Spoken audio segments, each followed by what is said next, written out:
Assalamualaikum warahmatullahi wabarakatuh.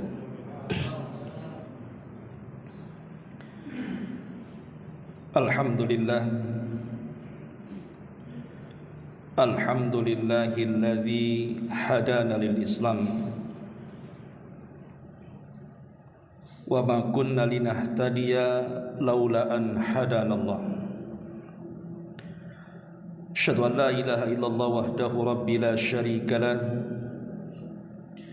wa asyhadu anna Muhammadan abduhu wa rasuluhu alladzi la nabiyya ba'dah, amma ba'du.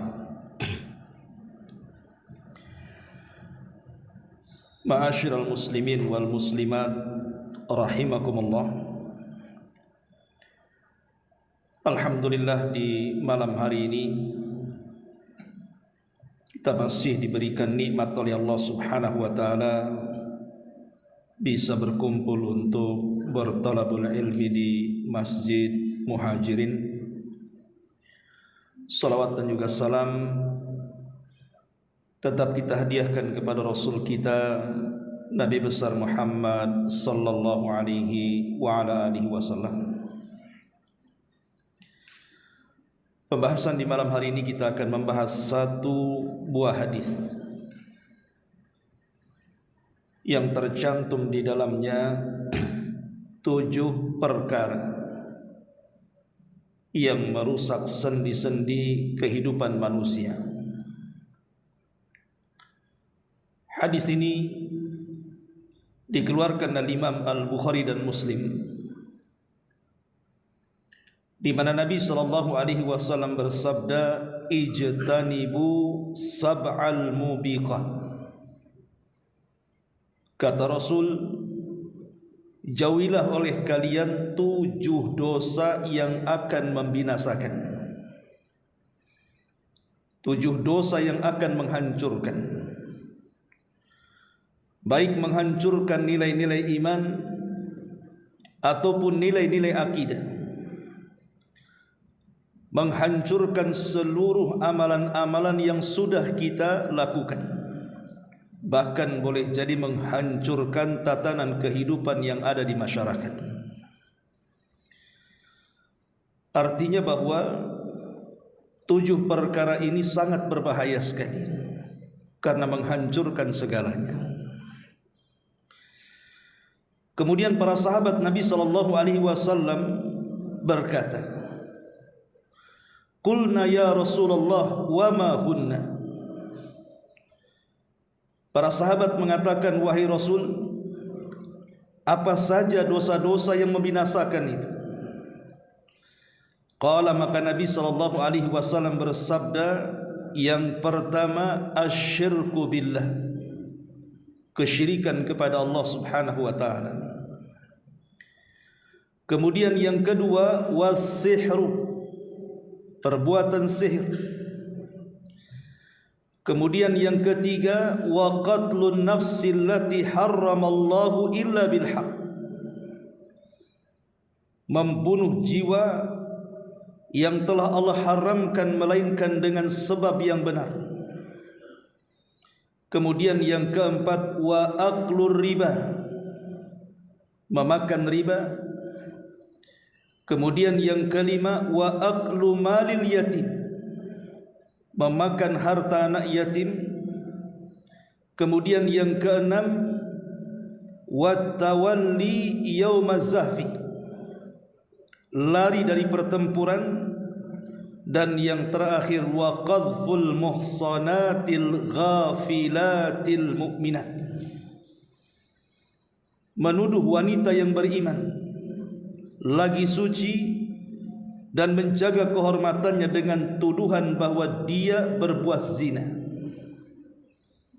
Inilah kata Nabi sallallahu alaihi wasallam yang disebut dengan sab'ul mubiqat atau muhlikat, 7 perkara yang membinasakan manusia. Ma'asyiral muslimin wal muslimat yang dimuliakan Allah Subhanahu wa taala,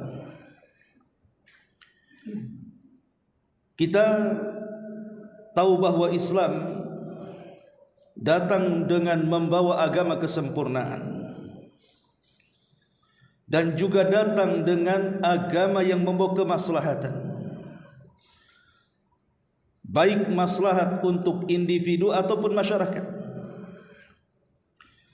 Lah kemaslahatan Islam ini pada awalnya dibangun dengan sebuah keyakinan, tapi juga dihancurkan dengan merusak keyakinan. Lah di antaranya Nabi SAW mengatakan bahwa kehancuran umat ini yang pertama yang bisa menghancurkan iman, akidah, amal saleh, bahkan seluruh kebaikan yang kita lakukan. Yang pertama adalah asyirku billah, kesyirikan kepada Allah Subhanahu wa taala. Ma'asyiral muslimin yang dimuliakan Allah Subhanahu wa taala, mungkin kalau di negeri Islam seperti di negara Indonesia ini, mayoritas mungkin tidak seperti kesyirikan yang pernah terjadi di zaman jahiliyah, di mana banyak berhala-berhala dan patung-patung yang disembah. Tapi sekalipun patung-patung atau berhala yang disembah itu sudah tidak ada lagi, ya mungkin ada satu dua, tetapi kesyirikan itu tetap ada dan nilainya sama, bisa menghancurkan seluruh pahala. Allah Subhanahu wa taala di dalam surah An-Nisa ayat 116 mengatakan, "Innallaha la yaghfiru an yushraka bihi wa yaghfiru ma duna dzalika liman yasha wa man yusyrik billahi faqad dhalla dhalalan ba'ida." Allah tidak akan mengampuni dosa kesyirikan, dan Dia hanya mengampuni dosa selain itu. Maka barang siapa yang mempersekutukan sesuatu dengan Allah, maka sungguh dia telah tersesat dengan kesesatan yang jauh sekali. Dari ayat ini kita tahu bahwa syirik itu adalah sebesar-besarnya dosa, atau boleh dikatakan moyangnya dosa, penghulunya dosa.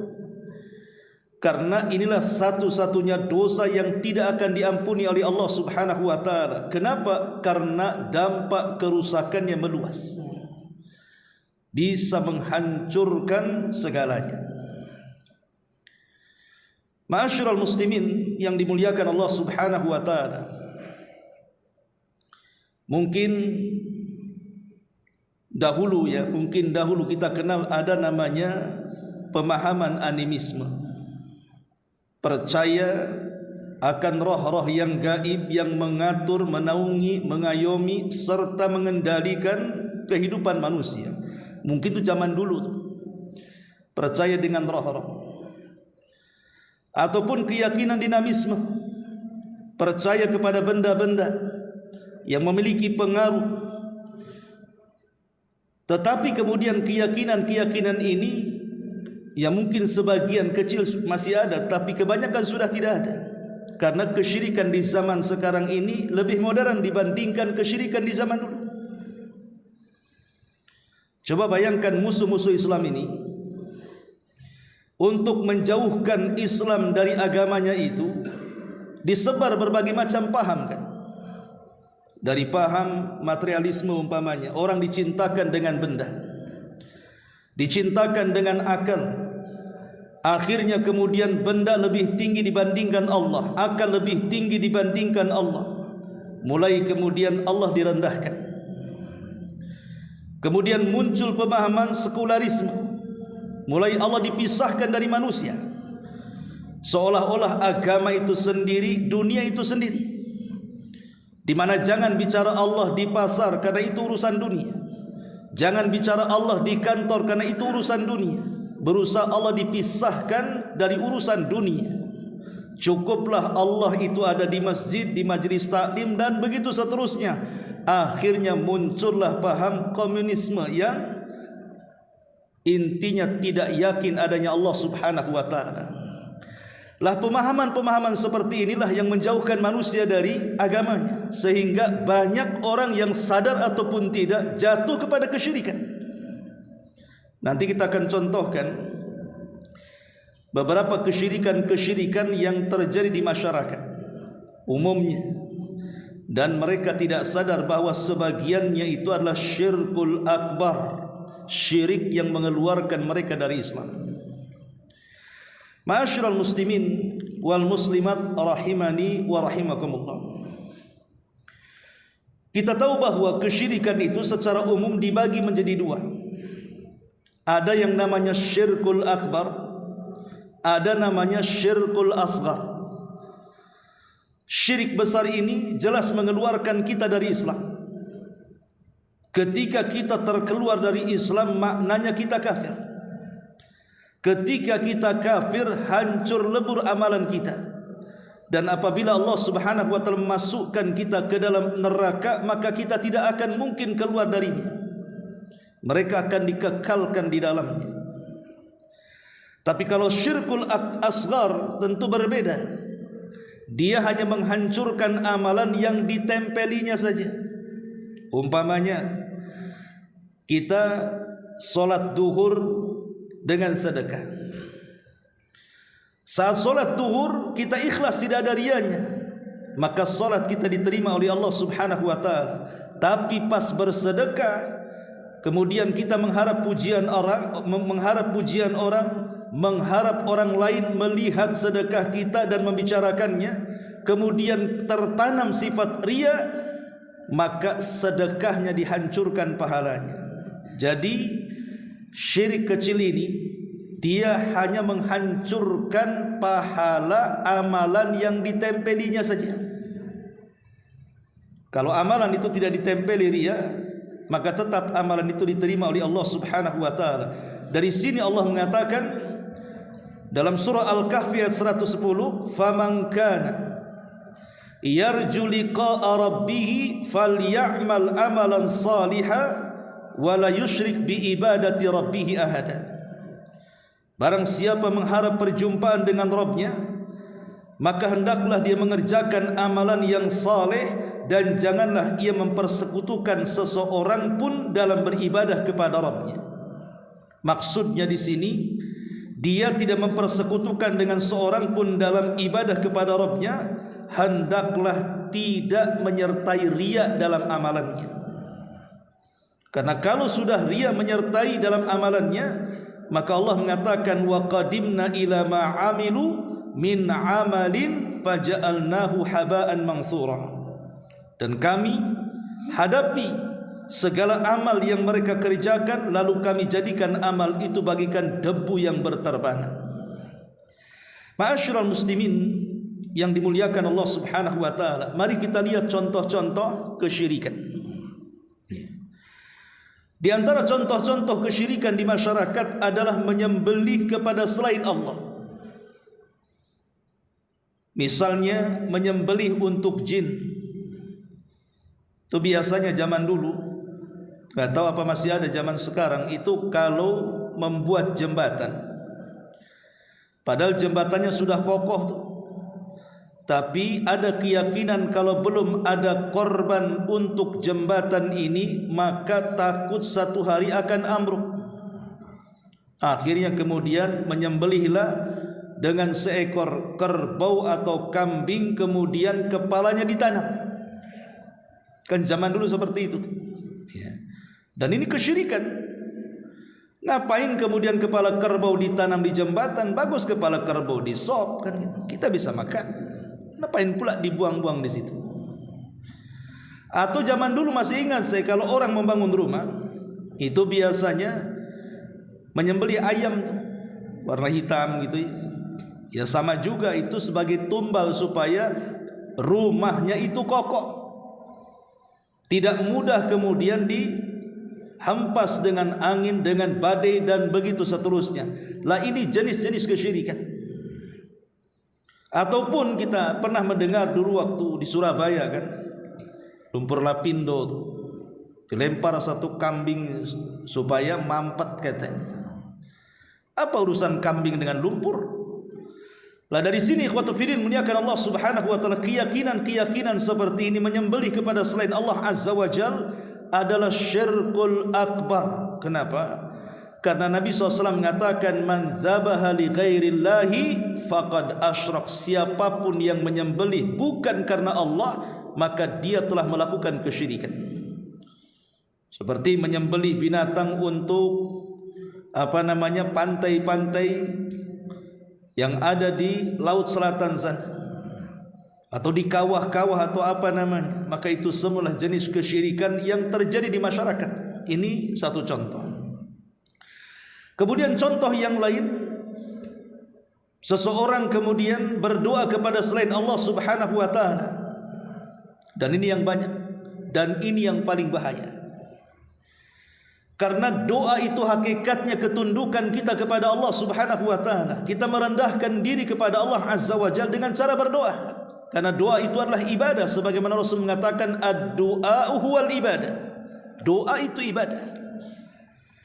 Ketika kemudian ketundukan ini diberikan kepada selain Allah Subhanahu wa taala, maka sama saja kita menyekutukan Allah Subhanahu wa taala, dan ini hukumnya syirkul akbar. Syirik besar. Berdoa kepada selain Allah Subhanahu wa taala seperti umpamanya meminta pertolongan kepada Syekh Abdul Qadir Jailani. Contoh umpamanya ada orang yang sedang dihampas ombak dalam kapalnya. Kemudian dia ketakutan, takut karam, dia panggil Syekh Abdul Qadir Jailani. Ya Abdul Qadir Jailani, tolong saya. Ini kesyirikan. Syekh Abdul Qadir Jailani tidak bisa menolong. Dia sudah meninggal. Dia juga mencari wasilah untuk dekat dengan Allah Subhanahu wa taala. Tidak ada yang menolong kecuali Allah. Maka berdoalah kepada Allah Subhanahu wa taala, karena Syekh Abdul Qadir Jailani tidak memiliki rububiyah Allah Subhanahu wa taala. Dia bukan maha mendengar, dia bukan maha mengetahui, dia bukan maha mengabulkan doa. Dia adalah manusia sama dengan yang lain, cuma dimuliakan karena keulamaannya saja. Jadi dalam kondisi-kondisi terdesak memanggil nama-nama wali atau yang lainnya, maka ini masuk pada syirkul akbar. Seperti istighatsah umpamanya, meminta kepada selain Allah dalam kondisi genting, maka itu tidak dibolehkan. Atau bernazar kepada selain Allah, bernazar kepada selain Allah Subhanahu wa taala. Dan itu banyak dilakukan apabila sudah dekat-dekat ujian nasional. Kadang-kadang ada para wali-wali murid kemudian datang ke kuburan, kemudian meminta kepada sahibul kubur supaya lulus anaknya. Dia pun bernazar depan kuburan, kalau anak saya lulus, saya akan menyumbangkan sebagian harta kepada fuqara wal masakin umpamanya. Lah ini nazar syirik. Tidak boleh nazar kepada pemilik kuburan. Nazar itu diberikan kepada Allah Subhanahu wa taala. Jangankan nazar seperti itu, nazar iwad saja haram hukumnya. Contoh umpamanya, kalau seandainya ibu saya sembuh, saya akan umrah. Kalau seandainya anak saya sembuh, saya akan puasa Senin Kamis selama sebulan. Ini nazar seperti ini haram hukumnya, karena ini nazar barter artinya. Nazar barter. Dan biasanya nazar seperti ini tidak terkeluar kecuali dari orang bakhil. Sebab kalau seandainya sembuh mungkin dia sedekah, kalau tak sembuh dia tak sedekah kan? Itu orang bakhil. Nazar itu tidak bisa membolak-balikan takdir. Ingat, nazar itu tidak bisa membolak-balikan takdir. Betapa banyak orang-orang yang sudah bernazar tidak sembuh penyakitnya, karena memang sembuh dan tidaknya penyakit itu berkaitan dengan takdir, bukan dengan nazar. Apalagi kalau nazarnya di depan kuburan, maka ini jatuh kepada kesyirikan, bukan haram lagi. Atau contoh yang lainnya, sebagian orang meminta perlindungan kepada jin dan syaitan. Sebagaimana Allah Subhanahu wa taala mengatakan dalam surah Jin ayat 6, wa annahu kana rijalun minal insi ya'uduna birijalin minal jinni fazaduhum rahaqa. Kata Allah, ada sebagian manusia yang meminta perlindungan kepada bangsa jin maka jin-jin itu menambah mereka dari dosa dan kesalahan. Al-Imam Ibnu Jarir rahimahullahu ta'ala ketika memberikan catatan kepada ayat ini, beliau mengatakan seperti ini: kana ar-rajulu fil jahiliyati yanzilul arda fayaqul a'udzu bikabiri hadzal wadi fadzalika istimta'uhum amma istimta'ul jinni bil ins ma yanalul jin minal insi min ta'zimihim iyahum fi isti'adzatihim bihim fayaquluna qad suddanal jin wal ins. Kata Ibnu Jarir At-Tabari rahimahullah tadi mengatakan, dahulu ada seseorang di zaman jahiliyah singgah di sebuah tempat lalu berkata, aku berlindung kepada jin pembesar penguasa lembah ini. Maka itulah kesenangan yang diperoleh manusia dari jin. Adapun kesenangan yang diperoleh jin dari manusia, yaitu bentuk pengagungan manusia terhadap jin-jin tatkala manusia meminta perlindungan kepada jin, maka para jin berkata, sungguh kita telah menguasai mereka. Adat kebiasaan jahiliyah ini yang selalu takut kepada jin, akhirnya meminta pertolongan dan perlindungan kepada mereka, itu masih ada di zaman sekarang. Terkadang lewat di tempat-tempat angker, mungkin di situ ada pohon beringin atau pohon yang dianggap angker, masih saja ada orang yang suka permisi-permisi di situ kan. Permisi mbah, permisi penjaga, permisi tuan, permisi apa. Kalau pakai motor mungkin pakai klakson tit gitu ya, izinnya gitu. Untuk apa coba? Ma'asyiral muslimin yang dimuliakan Allah Azza wa Jalla, Nabi sudah memberikan solusi. Kata Nabi SAW, idza nazala manzilan, kalau engkau singgah di sebuah tempat yang nampaknya tempat itu dianggap angker, bulu-bulu kudu kita merinding. Apa kata Nabi SAW? Ucapkan a'udzu bi kalimatillahi tammati min syarri ma khalaq. A'udzu bi kalimatillahi tammati min syarri ma khalaq. Kata Rasul, lam yadurrahu syai'un hatta yartahil min manzilihi dzalik. Maka tidak ada yang memadaratkan satu apapun kepada dia sampai dia berpindah dari tempat itu, kata Nabi. Kenapa mesti permisi-permisi? Cukup saja kita berlindung kepada Allah. Allah lah yang mendatangkan manfaat dan mencegah madarat. Karena dengan kita kemudian berlindung kepada jin, apalagi isti'adzah, meminta perlindungan kepada mereka, isti'adzah ini ibadah. Qul a'udzu birabbin nas, qul a'udzu birabbil falaq. Tadi suruh untuk berlindung kepada Rabb pemilik manusia, Rabb pemilik falak, Allah Subhanahu wa taala. Maka ketika kita berlindung kepada selain Allah, maka itu jenis kesyirikan dalam bab isti'adzah. Ini contoh kesyirikan. Ya. Ma'asyiral muslimin rahimani wa rahimakumullah. Atau lebih daripada itu, keyakinan di masyarakat lah, keyakinan mereka kepada jimat-jimat yang katanya bisa melariskan dagangan, ataupun jimat-jimat yang bisa mempercepat untuk mendapatkan jodoh, ataupun jimat-jimat supaya menang dalam segala hal. Sampai ada orang judi saja bawa jimat tuh biar menang judinya. Apa enggak kuadrat dosanya? Sudah syirik, haram lagi kan gitu. Lah ini terjadi di masyarakat. Dan orang kalau sudah gandrung dengan jimat, biasanya hatinya akan terpaut dengan jimat itu. Saya pernah berdialog dengan orang Sungai Panas. Dia tak apa ya, banyak jimat di rumahnya. Subhanallah, kita nasihati pun tak dengar dia.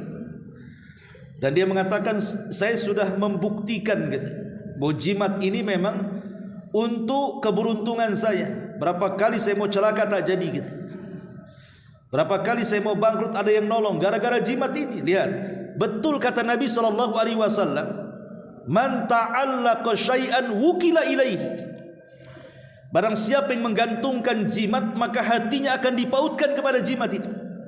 Dan itulah makar daripada syaitan. Ikhwatu fiddin rahimani wa rahimakumullah. Ya. Ma'asyiral muslimin yang dimuliakan Allah Subhanahu wa taala, atau mungkin tatayyur. Tatayyur, ma'ruf tatayyur itu diambil daripada burung. Kalau zaman dulu itu kan kadang-kadang suara burung tertentu itu imma membawa hoki ataupun membawa kesialan. Ini ada suara burung nih, pasti ada pencuri nih. Nggak ada urusan suara burung dengan pencuri. Ini ada suara burung nih, jangan-jangan tetangga sebelah mati. Nggak ada urusan burung dengan mati. Burung itu bukan malakul maut. Oh, ini suara burungnya bagus ini bawa hoki nih. Karena zaman dulu itu kan masih ingat tuh, semua orang itu pada beli perukutut tuh, suaranya itu subhanallah itu. Kadang-kadang suara tertentu itu harganya mahal karena membawa keberuntungan katanya. Lah ini tatayyur. Di zaman jahiliyah sudah ada. Sebab orang-orang jahiliyah itu kalau datang ataupun hendak pergi berniaga entah ke Yaman ataupun ke Syam, maka mereka menerbangkan burung tuh. Kalau burung mereka mengarah Syam terus, maka tidak akan berangkat mereka, walaupun tujuannya ke Yaman. Makanya Syam disebut Syam itu litasyaum. Mereka menganggap sial, makanya Syam disebut negara Syam menurut orang jahiliyah itu karena ada makna tasyaum. Tasyaum itu menganggap sial. Jadi kalau burung terbang ke Syam, ini sial nih katanya. Tapi kemudian tatayyur ini kan berkembang hari ini, bukan hanya bicara burung saja. Dulu rame-rame ikan lohan, makin besar nong-nongnya katanya makin bagus pula tuh hokinya. Kemudian belakangan ada tanaman janda bolong, makin besar bolongnya makin banyak hokinya katanya. Kemudian apalagi batu aki, pernah demam batu aki kan dulu kan, sampai di warung-warung Padang ada juga tuh di sampingnya jual batu aki itu. Kalau itu membawa hoki, ngapain kau jual tuh batu aki itu? Kau konsumsi sendirilah biar kaya ya. Ini penipuan ikhwatul fiddin. Ma'asyiral muslimin yang dimuliakan Allah Subhanahu wa taala, dan banyak lagi contoh kesyirikan yang terjadi di masyarakat ini. Atau mungkin seseorang lebih tawakal kepada makhluk dibandingkan tawakal kepada Allah Subhanahu wa taala. Takut dipecat bosnya nanti makan apa. Ini kan kesyirikan juga ikhwan. Ataupun boleh jadi mungkin mengatakan kalau bukan karena dia atau kalau bukan karena engkau, Allah ditiadakan di sini. Kadang-kadang orang itu kemudian memalingkan tawakal kepada selain Allah Subhanahu wa taala. Cinta kepada selain Allah, takut kepada selain Allah, harap kepada selain Allah. Ini semua adalah kesyirikan dan ini menghancurkan seluruh amal ibadah kita. Ini yang pertama, asyirku billahi azza wa jalla. Kehancuran pertama atau hal-hal yang menghancurkan pertama adalah melakukan kesyirikan kepada Allah Azza wa Jalla. Yang kedua kata Rasul, was-sihru, sihir. Sihir ini ikhwatu fillah muliakan Allah Azza wa Jalla, bagian daripada dunia perdukunan, dan ini yang paling buruk dari seluruh praktek-praktek perdukunan. Karena di sana ada macam-macam istilah-istilah perdukunan itu. Ada namanya arraf, ada namanya kahin, ada namanya romal, ada namanya munajim, macam-macam. Kalau arraf itu dia tukang ramal, meramalkan sesuatu yang akan berlaku. Kalau kahin, ramalan juga, meramalkan sesuatu yang telah terjadi. Contohnya umpamanya meramalkan sesuatu yang akan berlaku, meramalkan bahwa akan terjadi hari sekian, tanggal sekian, bulan sekian, tahun sekian, kiamat. Tahu-tahu tak kiamat. Nah itu disebut arraf. Atau umpamanya dia meramalkan kepada orang yang hendak mencari mobil yang dicuri dari setahun kemarin, datang ke Pak Dukun, Pak Dukun mobil saya ada di mana? Oh kata Pak Dukun di sekitar Tiban BTN. Tak tahu di mana alamatnya. Dia kan suka rawang-rawang saja. Memastikan tak bisa dukun itu. Ya. Itu meramalkan sesuatu yang sudah berlalu karena kan kecuriannya setahun yang lalu. Ataupun mungkin dalam bentuk munajim yang banyak dulu. Saya ingat zaman dulu ya belum ada handphone. Ya, mungkin juga belum banyak fasilitas-fasilitas alat elektronik, mungkin TV juga belum banyak, radio belum banyak. Itu kalau kita beli majalah atau koran, itu biasanya di situ ada zodiak perbintangan, itu bisa dicantumkan di situ. Kemudian di situ akan ditulis tuh nih bintang ini karena lahirnya bulan ini, tahun ini, fungsinya ini, kehidupannya nanti ke depannya seperti ini, perjodohannya seperti ini, usahanya seperti ini, dan begitu seterusnya. Nih kalau bintang ini kawin dengan bintang itu tak cocok tuh katanya. Kalau bintang gambar kalajengking, Scorpion, dengan bintang gambar kambing tak cocok tuh katanya. Kan ada orang yang seperti itu. Jadi orang yang cari jodoh tanya bintang dulu, zaman baheula tuh ya. Bintangmu apa katanya. Zaman dulu, sekarang nggak ada lagi tanya-tanya bintang. Sekarang tanyanya kerjaanmu di mana, berapa gajimu. Agak modern zaman sekarang ya. Tapi itulah memang kesyirikan. Dimain-mainkan dengan dunia perdukunan. Ataupun ramal, yang meramal dengan media tanah. Kalau sekarang pakai media jari, ditanya garis-garis jari dan begitu seterusnya, maka itu bagian daripada dunia perdukunan. Tetapi yang paling parah dari dunia perdukunan adalah sihir. Karena sihir ini merusak, dampaknya besar, bisa menghancurkan individu, masyarakat dan kelompok. Contoh kerusakan kalau itu terjadi di masyarakat, ikhwatu fiddin muliakan Allah Subhanahu wa taala. Pertama, akan menanamkan permusuhan. Sihir ini bisa menanamkan permusuhan di antara kaum muslimin. Yang kedua, membangkitkan al-fawahish, membangkitkan perbuatan-perbuatan keji seperti dunia perzinahan dan begitu seterusnya. Karena para pelacur itu terkadang mereka kemudian datang ke dukun hanya untuk melariskan dirinya. Kemudian diberikan susuk-susuk tertentu, ditancapkan di mukanya biar nampak cantik dan begitu seterusnya. Akhirnya larislah dunia perdukunan. Jadi membangkitkan al-fawahish, perbuatan-perbuatan keji di tengah-tengah masyarakat dan juga keharaman, dan akan menjauhkan dari akhlak yang baik. Kemudian juga sihir ini bukan hanya itu, mengantarkan kepada al-kabair, dosa besar. Karena biasanya mereka lebih yakin dengan pak dukun dibandingkan yakin dengan Allah Subhanahu wa taala. Jadi akan menimbulkan macam-macam ya, permusuhan, kekerasan, maksiat, dosa dan yang semacamnya. Ataupun umpamanya bahaya yang menimbulkan kepada diri sendirilah, yang orang-orang yang disihir itu. Terkadang di antara mereka ada yang lumpuh bertahun-tahun, tidak bisa jalan. Terkadang mereka berbaring, stroke, tidak bisa apa-apa, tidak bisa melihat dunia luar. Atau mungkin di antara mereka ada yang dipecahkan hubungan suami istrinya. Kemudian dijauhkan orang tua dari anak-anaknya, akhirnya muncul generasi-generasi yang tidak baik di masyarakat karena kurang pendidikan, kan dipisahkan suami istrinya. Nah ini terjadi ya, di masyarakat seperti itu, munculnya kebimbangan, kebingungan, stres, itu semua itu dampak daripada sihir. Bahkan yang lebih parah bisa membunuh. Sihir itu bisa membunuh, bisa menyakiti dan membunuh. Ma'asyiral muslimin yang dimuliakan Allah Subhanahu wa taala, dan bisa menghancurkan rumah, bisa menghancurkan bertetangga, bisa menghancurkan masyarakat, bahkan negara bisa dihancurkan oleh sihir. Makanya kenapa kemudian sihir ini sangat diwanti-wanti Nabi SAW untuk tidak terjerumus. Kenapa sihir ini begitu diharamkan dalam Islam? Pertama, karena dunia sihir itu biasanya adamu ijlalillahi azza wajalla. Di dalamnya tidak ada pengagungan kepada Allah. Sihir itu tidak ada pengagungan kepada Allah. Bukankah Allah mengatakan, "Ma lakum la tarjuna lillahi waqara"?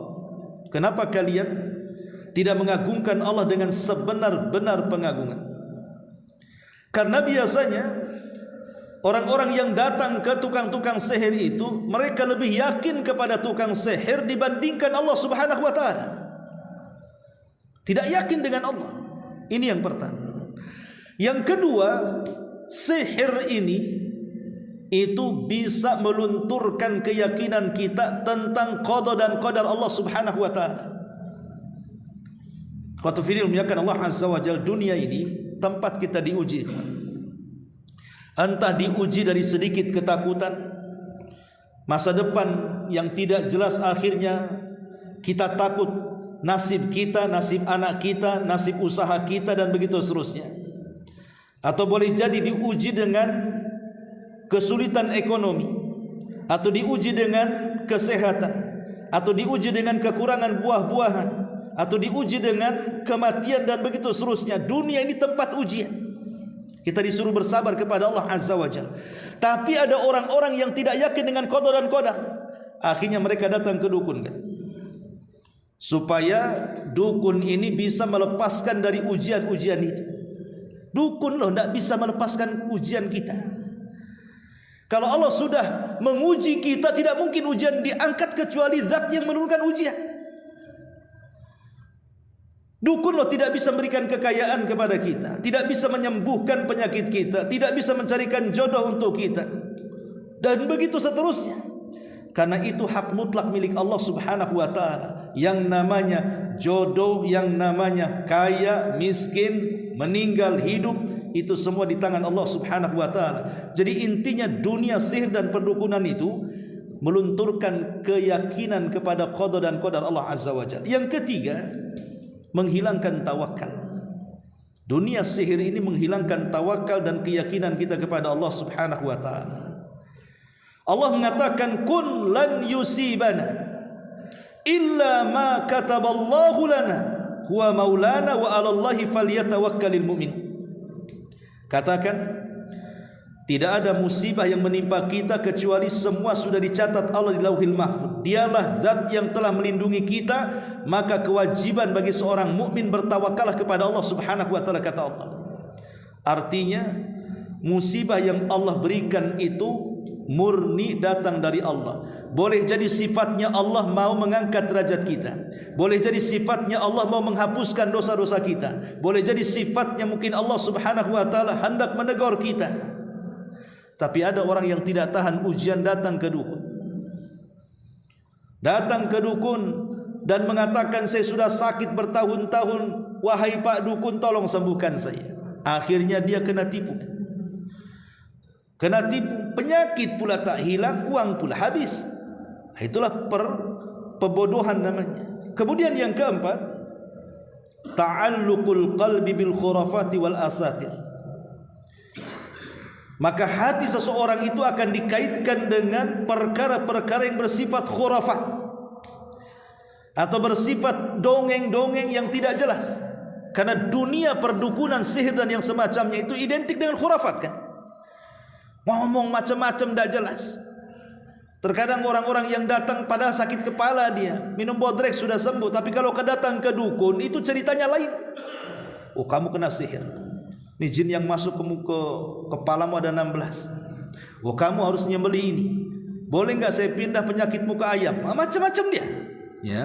Jadi dia akan cerita yang aneh-aneh, khurafat-khurafat itu. Ma'asyiral muslimin rahimakumullah. Kemudian dunia sihir, dukun dan yang semacamnya itu akan menimbulkan was-was. Kenapa orang bisa was-was, ikhwan? Itu karena dari syaitan.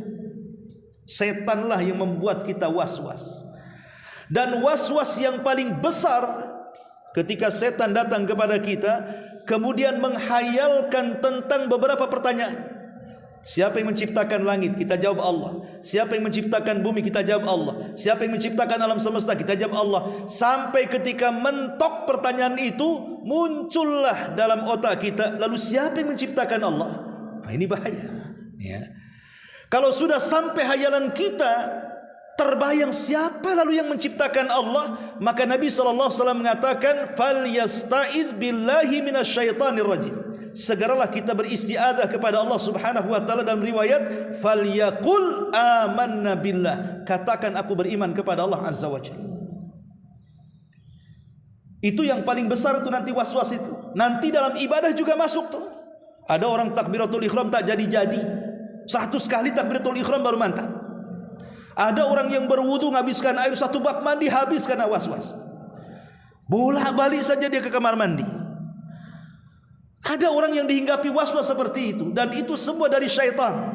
Dan ingat bahwa sumber was-was itu 3. Kenapa manusia terjangkit was-was itu? Karena ada 3 perkara.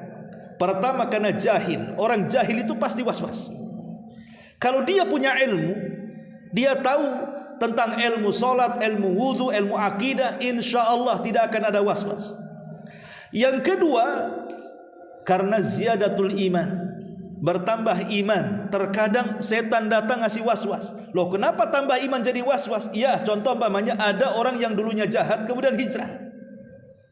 Sebagian mereka mengatakan, dulu waktu aku masih jahiliyah, usahaku lancar, lubang-lubang usaha di mana-mana, modal sedikit aja untungnya besar. Kok sekarang aku sudah hijrah, kok makin seret ekonomi saya? Kok malah usaha yang saya miliki kok tergulung-gulung tikarnya? Kapan terbuka-bukanya? Ada orang yang diberikan was-was setelah bertobat. Tetapi hal ini bukan dirasakan kita saja. Zaman para sahabat sudah ada perkara itu ditanyakan kepada Nabi. Tapi Nabi SAW mengatakan itu tanda kebaikan imanmu. Artinya tanda benar hijrahmu. Sebab kalau hijrahnya tidak benar, ngapain setan datang bawa was-was? Nggak perlulah diwaswasi, hijrahnya sudah salah itu. Tapi kalau hijrah kita benar, maka setan akan datang berikan was-was seperti ini. Maka istiqomahlah, itu tanda kebaikan. Kemudian yang ketiga, karena berkawan dengan orang yang was-was, akhirnya was-was. Dapat guru, rupanya gurunya salah, ngajari ilmu was-was, akhirnya murid-muridnya was-was lah. Atau mungkin masuk berselancar, zaman sekarang kan ada internet tuh, baca makalah macam-macam, was-was setan datang. Bener gak ajaran saya ini? Kok lain pula nih? Kena syubhat dalam hatinya tuh. Baca makalah Khawarij, ujung-ujungnya jadi bunuh diri. Baca makalah Syiah, lama-lama jadi Syiah dia. Itu was-was namanya. Makanya agama seseorang itu digantungkan temannya. Kalau sekarang kan temannya ya handphone ini. Lah, hati-hati, handphone ini bisa menjadi perusak akidah dengan masuknya was-was syaitan kepada keyakinan yang sudah kita yakini. Lah, ini dampak daripada sihir juga. Termasuk juga yang lebih parah tentu, sihir mengantarkan kepada kesyirikan kepada Allah Subhanahu wa taala. Ini yang kedua. Yang ketiga, wa qatlun nafsi, membunuh jiwa. Di dalam Al-Qur'anul Karim Allah Subhanahu wa taala mengatakan dalam surah An-Nisa ayat 93, "Wa man yaqtul mu'minan muta'ammidan fajaza'uhu jahannam khalidan fiha wa ghadiballahu 'alaihi wa la'anahu wa a'adda lahu 'adzaban 'azima." Dan barang siapa yang membunuh seorang mukmin dengan sengaja, maka balasannya 1 jahanam, 2 kekal di dalamnya. Maksud kekal di dalamnya saking lamanya, bukan kekal tidak akan keluar maksudnya. Ya. Kemudian yang ketiga, Allah murka kepadanya. Dan yang keempat, Allah mengutuknya. Dan yang kelima, Allah menyediakan azab yang besar. Lihat, 5 azab Allah berikan kepada orang yang membunuh seorang mukmin dengan sengaja. Ma'asyiral muslimin wal muslimat rahimani wa rahimakumullah. Kalau kita melihat zaman sekarang, ada sebagian manusia itu persis seperti yang difirmankan Allah Subhanahu wa taala, ulaika kal an'am bal hum adhal. Ada sebagian manusia itu mereka seperti binatang ternak atau lebih parah daripada binatang ternak. Boleh jadi binatang buas, bahkan lebih buas daripada binatang buas. Atau dengan istilah lain, kanibalisme lah. Sejahat-jahatnya harimau, dia tidak akan menerkam kawannya. Dia akan kemana-mana dengan koloninya. Sejahat-jahatnya singa, sebuas-buasnya singa pun tidak akan menerkam singa yang lainnya. Dia akan berkawan dengan koloninya. Tapi ada di antara manusia, subhanallah, dia bisa menerkam manusia yang lainnya kan? Kita bisa melihat berita-berita yang sekarang, masya Allah, hampir setiap hari yang namanya pembunuhan itu di mana-mana, sampai kepada taraf sadisme, dimutilasi sampai 10 potongan, pamannya 7 potongan, dimasukkan di dalam koper, dibuang di hutan, dibuang di sungai. Naudzubillah. Binatang buas saja tidak menerkam yang sesama binatangnya, ikhwan, kecuali darurat. Ya. Tapi manusia sampai seperti ini. Yang herannya adalah terkadang alasan membunuh itu bukan alasan besar, kadang-kadang alasannya sepele. Gara-gara uang 100-200 ribu, golok melayang. Gara-gara urusan ketersinggungan, padahal tersinggung sedikit, pisau nancap. Ini kadang-kadang seperti itu tuh. Belum lagi kemudian kalau kita melebarkan kasus-kasus di masyarakat ini, itu luar biasa. Masalah cemburu akhirnya bunuh-bunuhan. Masalah cemburu bunuh-bunuhan. Ada kasus di Madura itu, dia sudah cerai suami istri, ya. Tiba-tiba kemudian istrinya kawin lagi, kan sudah boleh, tidak ada masalah. Tapi karena mungkin masih cinta dengan istrinya, tidak terima dia istrinya kawin lagi, padahal sudah cerai, dibantai itu suami yang keduanya. Lah ini bisa terjadi. Lah kenapa kan ikhwatu fiddin muliakan Allah azza wa jalla, jangan terlalu jauh lah ke Madura atau ke Jawa, di Batam saja di sini. Berapa banyak peristiwa-peristiwa pembunuhan itu gara-gara masalah-masalah sepele kan. Atau yang lebih parah yang banyak di Batam ini kadang-kadang bayi-bayi yang dibunuh tuh. Seperti kejadian di Muka Kuning itu dulu tuh kan. Ada orang lahir di luar nikah, akhirnya apa? Karena takut dipecat sama bosnya, akhirnya dibunuh bayinya. Karena takut ketahuan hamil, kemudian lahir, takut pekerjaannya hilang, dibantai pula bayinya. Ada sebagian kasus disimpan di lemari sampai mati. Ada yang ditaruh di kardus itu, di bengkong itu. Na'udzubillah ikhwatul fiddin ya kan Allah azza wa jalla. Mereka tidak paham bahwa bayi-bayi yang tidak berdosa itu nanti pada hari kiamat akan membawa kepala dengan tangan kanan, dan tangan kiri akan membawa yang membunuhnya. Kemudian bayi ini akan mengatakan di hadapan Allah, ya Rabb, sal hadza lima qatalani. Ya Rabb, tanya orang ini kenapa dia sampai membunuhku. Allah isyaratkan dalam Quran, wal mau'udatu su'ilat bi ayyi dzambin qutilat. Dan bayi-bayi yang dibunuh secara sadis padahal dia tidak punya dosa, dia akan ditanya di hadapan Allah, kenapa kau bunuh tuh anak-anak yang tak berdosa. Ma'asyiral muslimin yang dimuliakan Allah Subhanahu wa taala, jadi kadang-kadang persoalannya remeh. Persoalan cemburu, persoalan hutang pihutang, persoalan malu kehormatan, persoalan sakit hati, macam-macam kan.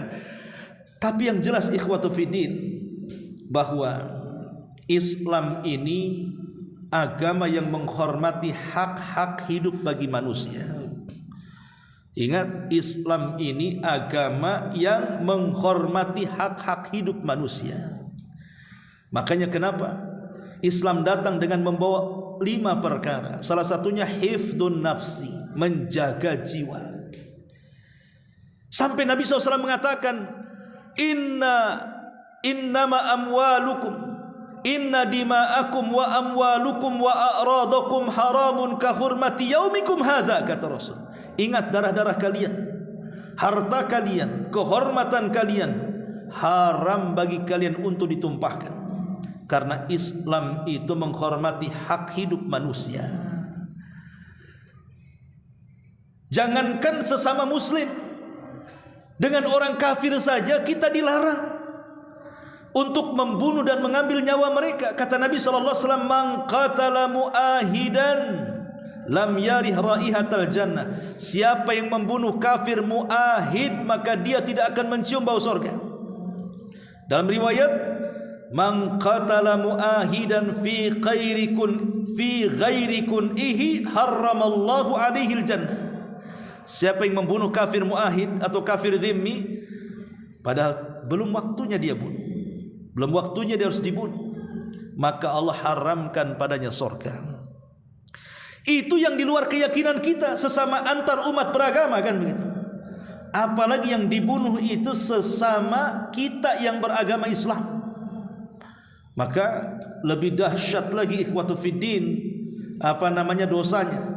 Makanya Nabi SAW mengatakan kalau ada 2 orang yang saling membunuh, al-qatil wal maqtulu finnar.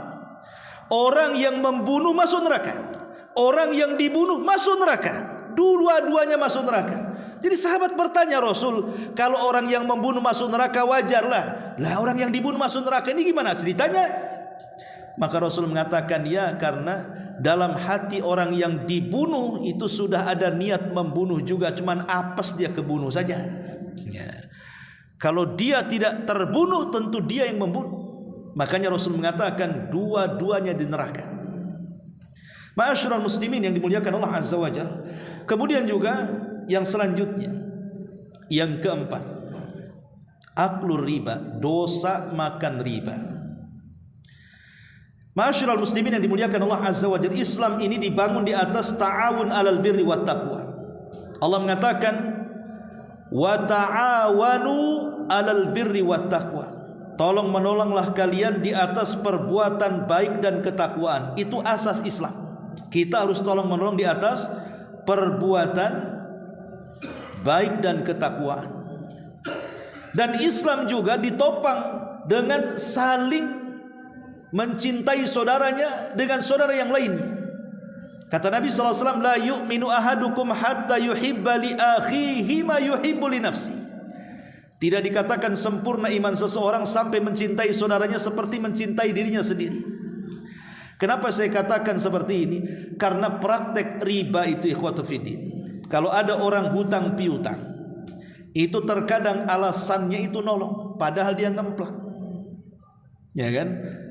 Dia nolong, ngomongnya sih saya tolong dia. Dia sedang susah, saya tolong, saya kasih pinjam uang. Tetapi dia sedang tidak menolong. Dia sedang menghancurkan orang itu dengan bunga riba yang diterapkan dalam pinjamannya. Makanya dalam Islam itu yang namanya pinjam meminjam itu murni urusan sosial. Tidak ada boleh mengambil keuntungan sedikit pun. Kalau kita pinjam 100 bayar 100, pinjam 1 juta bayar 1 juta, pinjam 5 juta bayar 5 juta. Tidak boleh kita pinjam 1 juta jadi 1,5 juta bayarnya. Karena urusan hutang piutang itu murni sosial, tidak ada kaitan dengan keuntungan. Makanya kenapa sampai kemudian Rasul mengatakan, dan sabda Nabi ini walaupun dilemahkan secara lafaz tetapi menjadi ijma' para ulama. Apa kata Rasul? Barang siapa yang memanfaatkan sebuah barang jaminan, barang siapa yang memanfaatkan sebuah barang jaminan, maka dia jatuh kepada riba. Umpamanya saya pinjam motor atau mobil atau uang 100 juta, mana jaminannya? Nih sawah 1 hektar. Nanti kalau saya balikan juga sawah saya. Selama kemudian tidak dibayar, kita manfaatkan sawahnya. Kita kemudian pakailah sawah itu sampai panen berkali-kali. Ketika kemudian orang itu sanggup membayar dengan apa yang kita hutangkan, pamannya dia hutang 100 juta, kemudian dia membayar 100 juta, kemudian mengambil sawahnya. Manfaat selama kita menggunakan sawah itu riba. Karena Rasul mengatakan kullu qardin jarra naf'an fahuwa riba. Setiap barang jaminan kalau mendapatkan manfaat di dalamnya, maka manfaatnya riba. Kecuali kalau barang jaminan itu berupa binatang. Umpamanya sapi kita ambil susunya, kemudian kambing kita ambil susunya, boleh, karena bagaimanapun itu muqabil sebagai bentuk balasan karena kita merawat dia, ngasih makan. Ya. Tapi kalau benda-benda mati, ya seperti umpamanya jaminannya motor kita gunakan untuk ngojek, jaminannya mobil kita gunakan untuk Grab, maka untungnya riba, kecuali untung itu dijadikan bentuk pelunasan. Umpamanya kita nge-Grab setahun dapat 50 juta, hutangnya 100, berarti dipotong 50. Nah, itu boleh. Tapi kalau tetap dibayar 100, kemudian yang 50 milik dia, yang 50 ini ribanya nih. Lah terkadang ikhwatu fiddin muliakan Allah Azza wa Jalla, riba ini asasnya tolong menolong, tapi dibaliknya menghancurkan tuh. Seperti orang-orang yang kita kenal dengan lintah-lintah darat, rentenir dan yang semacamnya. Makanya kenapa riba ini? Karena menyusahkan manusia yang banyak. Kalau zaman dulu praktek-praktek riba ini memang sengaja ada orang yang sudah mengorganisasi dirinya dengan beberapa orang, cari tempat-tempat orang-orang miskin biasanya. Sekarang ini kan lagi tren lah pinjaman online umpamanya. Itu kan yang membutuhkan pinjaman-pinjaman itu kan orang-orang yang sedang susah tuh. Sengaja dengan macam-macamnya kan, dengan iklan-iklannya. Kadang-kadang riba ini bukan hanya ada di bank-bank konvensional saja, nampak kantornya, nampak rukonya, tapi sampai ke pagar-pagar, sampai ke pohon-pohon, sampai ke pohon nangka. Silakan pinjam dengan bunga rendah, tinggal datang ini hubungi. La ilaha illallah. Ya. Ini kan terjadi. Mereka tidak sadar bahwa Allah mengatakan fa illam taf'alu fa'dzanu biharbin minallahi wa rasuli. Jika kamu tidak mengerjakan, maknanya tidak meninggalkan riba sejauh-jauhnya, maka ketahuilah bahwa Allah dan Rasulnya akan memerangimu. Diperangi oleh Allah dan Rasulnya. Sampai Allah mengatakan yamhaqullahu riba wa yurbis sadaqat. Allah memusnahkan riba dan menyuburkan sedekah. Walaupun nampaknya riba itu uangnya besar, hakikatnya tidak ada keberkahan, karena itu awal kehancuran. Lihat negara-negara besar kalau hendak menghancurkan negara-negara kecil, dibuatnya pinjaman dengan bunga yang sangat besar. Mana ada negara yang mendapatkan pinjaman dari negara-negara kuat menjadi negara maju? Tidak akan maju selamanya kalau masih bermuamalah dengan riba. Karena bagaimanapun Allah Subhanahu wa taala yang mengatakan dalam Al-Qur'an kan, kalau dia tidak meninggalkan riba itu sama dengan mengajak perang dengan Allah dan Rasulnya. Ma'asyiral muslimin yang dimuliakan Allah Azza wa Jalla, ingat dosa riba. Rasul sampai mengatakan ar-riba sab'una baban aisaruha an yankiha ar-rajulu ummah. Dosa riba itu memiliki 70 pintu. Yang paling ringan dosanya adalah seperti anak berzina dengan ibu kandungnya. Dalam riwayat dirhamu riba ya'kuluhu ar-rajul wa huwa ya'lam ashaddu min 36 zaniyatan. Satu dirham yang dimakan oleh seseorang dari hasil riba, dan dia paham bahwa itu adalah hasil riba, maka dosanya lebih besar dibandingkan 36 kali berzina. Satu dirham. Berapa satu dirham? Dirham itu separuh dinar. Satu dinar itu 4 gram lebih. Satu dirham itu 2 gram lebih kalau diemaskan. Kalau 1 gramnya 500 berarti 1 juta. Anggaplah 1.200.000, 1,5 juta. Maka kalau kita memakan uang riba sebanyak itu lebih besar dosanya dibandingkan 36 kali berzina. Nauzubillah. Ya. Ma'asyiral muslimin yang dimuliakan Allah Azza wa Jalla, wajar kalau Rasul mengatakan la'anallahu, la'ana Rasulullah sallallahu alaihi wasallam akilar riba wa mukilahu wa katibaihi wa syahidaihi qalahum sawa, kata Rasul. Jabir mengatakan Rasul melaknat yang memakan riba, memberi makan riba, menulis riba, saksi-saksi riba. Kata Rasul dosanya sama. Oh, saya enggak makan riba Ustaz, saya kan notarisnya. Sama. Saya enggak makan riba Ustaz, enggak, saya hanya satpamnya saja. Sama. Disamakan, coba bayangkan. Bukan berarti yang makan lebih besar dosanya, sama dilaknatnya. Nauzubillah. Ya.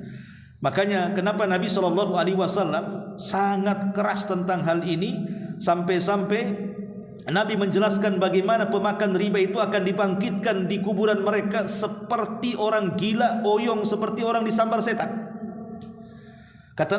Dan itu digambarkan dalam Al-Quran kan. Orang-orang pemakan riba itu seperti seolah-olah disambar setan.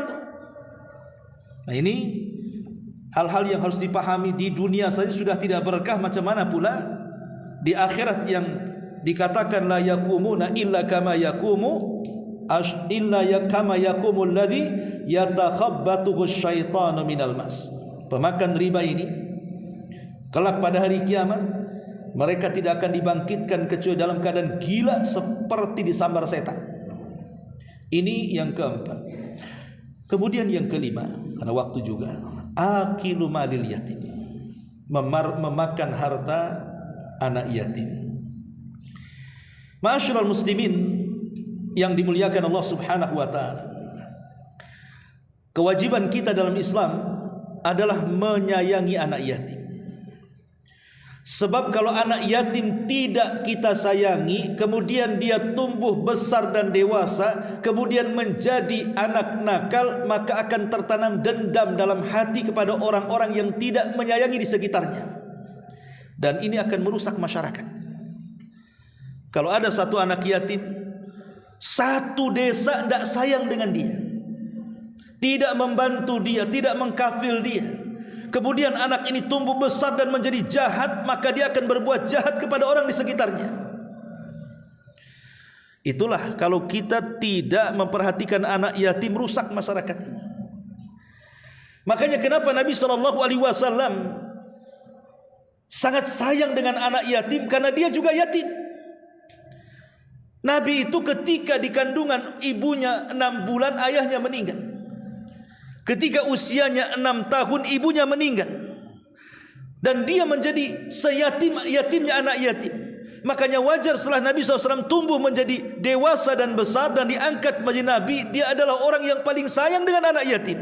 Sampai dia mengatakan, ana wa kafilul yatim fil jannati kahatain. Aku dan anak-anak yatim seperti ini, kata Rasul, kelak di sorga. Dan Allah Subhanahu wa ta'ala menganggap bahwa orang yang menelantarkan anak yatim itu sebagai pendusta agama. Walaupun dia solat, dusta solatnya. Walaupun dia puasa, dusta puasanya. Walaupun dia sedekah, dusta sedekahnya. Walaupun dia haji, dusta hajinya. Karena Allah mengatakan, ara'aital ladzi yukadzibu biddin. Tidakkah kau lihat para pendusta agama itu? Tidakkah kau lihat para pendusta agama itu? Ara'aital ladzi yukadzibu biddin fadzalikal ladzi yad'ul yatim. Nomor pertama diletakkan di sini. Mereka lah orang-orang yang menghardik anak yatim. Ya. Ma'asyiral muslimin yang dimuliakan Allah Azza wa Jalla. Lah salah satu bentuk hardikan kepada anak yatim adalah memakan hartanya. Dan ini banyak terjadi di masyarakat. Pamannya ada anak ini terlahir dengan harta yang banyak. Kebunnya banyak, uangnya banyak. Kemudian adalah pamannya. Dia mengatakan kasihan dia itu masih kecil, saya harus rawat dia biar hartanya saya kuasai dulu, nanti kalau sudah besar saya kasihkan dengan dia. Itu ucapan saat meninggal orang tuanya. Tapi setelah meninggal orang tuanya, mulailah setan datang, kemudian memberikan was-was, kuasai hartanya. Betapa banyak paman, saudara akhirnya menguasai harta anak yatim. Ataupun yang berkedok yayasan-yayasan panti asuhan. Betapa banyak kemudian orang-orang yang berkedok yayasan panti asuhan, sebenarnya tidak ada anak yatimnya, 1-2 saja tuh. Tetapi kita lihat terkadang yang dimakan pengelola lebih enak dibandingkan anak yatimnya. Pakaian yang dipakai pengelola lebih indah dibandingkan anak yatimnya. Kendaraan yang dipakai lebih mewah dibandingkan anak yatimnya. Nah ini kalau sampai berlebihan mengambil hak mereka, maka ini sangat tercela, karena Allah mengatakan alladzina ya'kuluna amwalal yatama zulman innama ya'kuluna fi butunihim nar. Orang-orang yang makan harta anak yatim hakikatnya mereka memakan api dalam perut-perut mereka pada hari kiamat. Naudzubillah. Ma'asyiral muslimin yang dimuliakan Allah Subhanahu wa taala. Makanya seorang sahabat namanya Abi Dzar Al-Ghifari pernah dinasihati seperti ini sama Nabi. Ya Aba Dzar, inni araka dha'ifa. Wahai Aba Dzar, aku melihat engkau ini lemah. Ya. Wa inni uhibbu laka ma uhibbu li nafsi. Sungguh aku mencintaimu wahai Aba Dzar dengan apa yang aku cintai untuk diriku sendiri. Kemudian kata Rasul, la ta'muranna ala tsnaini wa la tawallaina ala malil yatimi. Rawahu Muslim. Kata Nabi SAW, sungguh kamu jangan sampai memimpin walaupun hanya 2 orang, dan sungguh jangan sampai mengelola harta anak yatim. Ini sahabat. Kenapa Nabi SAW mengatakan kepada Abu Dzar jangan sampai mengelola harta anak yatim? Karena Abu Dzar itu dikenal zuhudnya. Dia dikenal zuhud orangnya, tidak peduli dengan dunia. Kalau seandainya dia mengelola harta anak yatim, nanti hartanya kemudian sama dia akan disia-siakan, karena dia lebih memilih akhiratnya. Macam mana dia akan mengelola harta anak yatim? Kalau Abu Dzar ditegur karena kezuhudannya, tidak mencintai dunia, sementara zaman sekarang ini membuka panti-panti asuhan itu bukan karena zuhud, karena memang dia mengambil manfaat di situ kan. betul lebih parah lagi. Ya. Padahal kalau seandainya mereka ikhlas memang membangun panti-panti asuhan itu, ingin ya merawat anak-anak yatim yang sudah meninggal orang tuanya, tentu mereka akan dapat pahala yang sangat besar dan akan menjadi teman Nabi sallallahu alaihi wasallam di surga. Seperti sabdanya tadi, ana wa kafilul yatim fil jannati kahatain. Kalau mereka ikhlas. Tapi kalau tujuannya untuk itu, maka akan merusak segalanya. Ini yang kelima. Kemudian yang keenam, kata Nabi SAW, at-tawalli yawmaz zahfi, lari dari peperangan. Di dalam Al-Quran Allah mengatakan, ya ayyuhalladzina amanu idza laqitumul ladzina kafaru zahfan fala tuwalluhumul adbar wa man yuwallihim yawma idzin duburahu illa mutaharrifa liqitalin aw mutahayyizan ila fi'atin faqad ba'a bighadabin minallah wa ma'wahu jahannam wa bi'sal masir. Wahai orang-orang yang beriman, apabila kamu berjumpa dengan orang-orang kafir yang sedang menyerangmu, maka janganlah kamu membelakangi mereka alias mundur.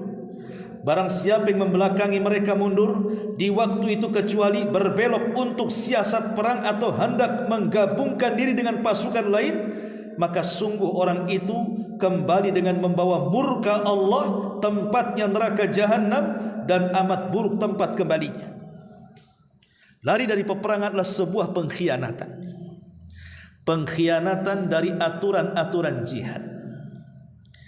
Terkadang manusia itu diberikan oleh Allah Subhanahu wa taala dua kondisi. Terkadang ada kondisi nikmat, kondisi aman, dan kita bisa beribadah dalam kondisi-kondisi seperti itu dengan salat, puasa dan yang semacamnya.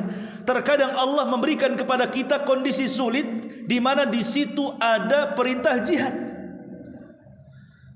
Maka baik perintah dalam kondisi senang ataupun sulit, maka sama-sama harus mengikhlaskan diri kepada Allah Azza wa Jalla. Jangan melakukan pengkhianatan. Karena begini, konsekuensi orang lain dari peperangan ini, kenapa dilarang dalam Islam coba? Sekarang kita sedang bertempur melawan musuh, tiba-tiba satu lari dari peperangan, itu akan mengakibatkan pengaruh kepada yang lainnya. Kenapa dia lari? Ada apa dia dengan lari? Apa musuhnya terlalu kuat? Apa tidak bisa ditembus? Akhirnya akan mempengaruhi yang lainnya, dan pengaruh inilah yang akan melemahkan kaum muslimin sehingga terjadi pengkhianatan dalam jihad. Makanya lari dari peperangan itu salah satu daripada bentuk dosa besar karena pengkhianatan. Kecuali kata ulama ada tiga boleh kita lari. Satu, berbelok dalam rangka siasat. Boleh kita mundur, tapi untuk siasat perang yang jauh lebih besar dibandingkan yang pertama. Yang kedua, atau menggabungkan diri. Ya, umpamanya ada dua tempat nih, di sini perang, di situ perang, ya kan? Saya ingin bantu yang sana, nggak apa-apa, selama tidak mempengaruhi yang di sini. Atau musuhnya dua kali lipat.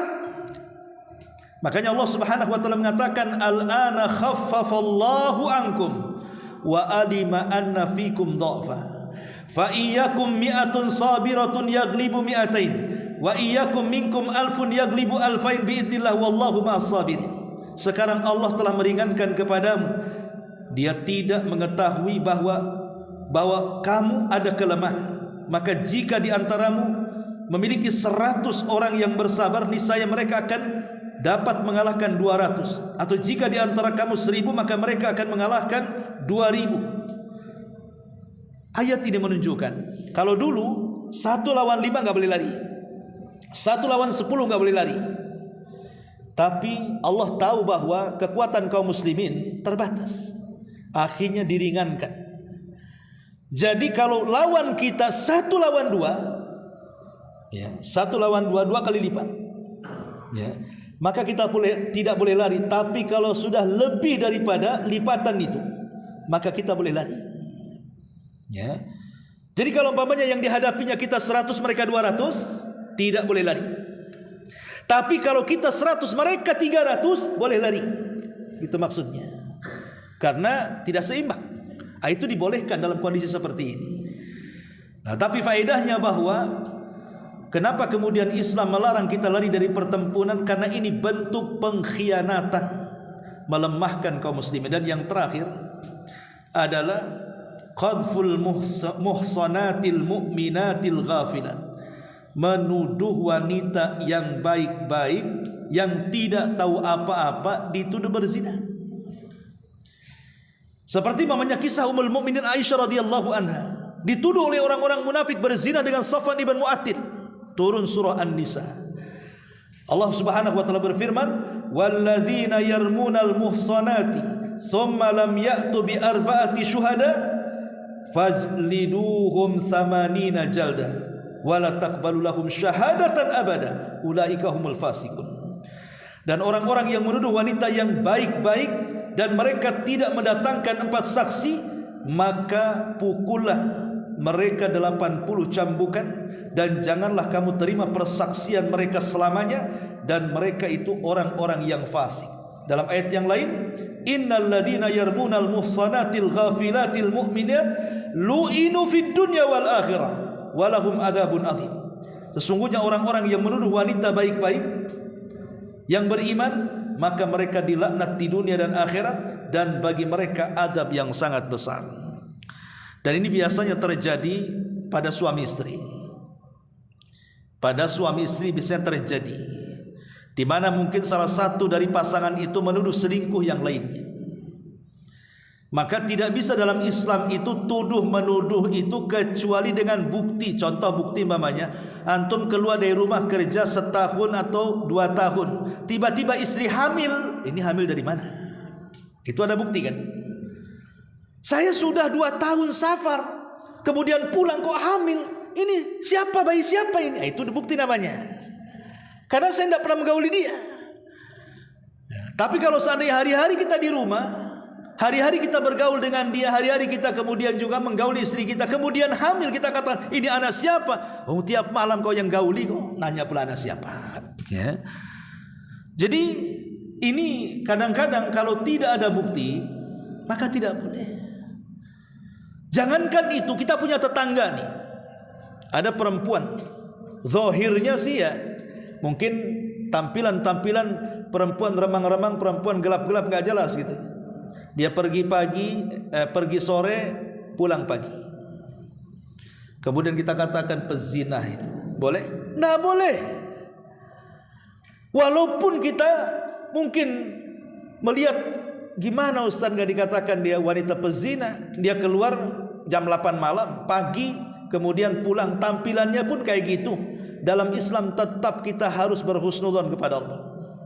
Karena dengan menuduh berzina itu kita harus mendatangkan 4 saksi masalahnya. Mendatangkan 4 saksi, dan saksi yang didatangkan harus melihat saat dia berzina. Kalau seorang mendobrak rumah, walaupun dua-duanya telanjang, yang satu di pojok sana, yang satu di pojok sana, tidak bisa dikatakan berzina, karena saksinya tidak melihat langsung saat dia berzina. Itulah betapa pentingnya kenapa Islam menjaga kehormatan seorang muslim itu, sampai ada aturan-aturan seperti ini, sampai tidak boleh kemudian menuduh sembarangan. Dan di sini faedahnya adalah wajib kita menjaga lisan.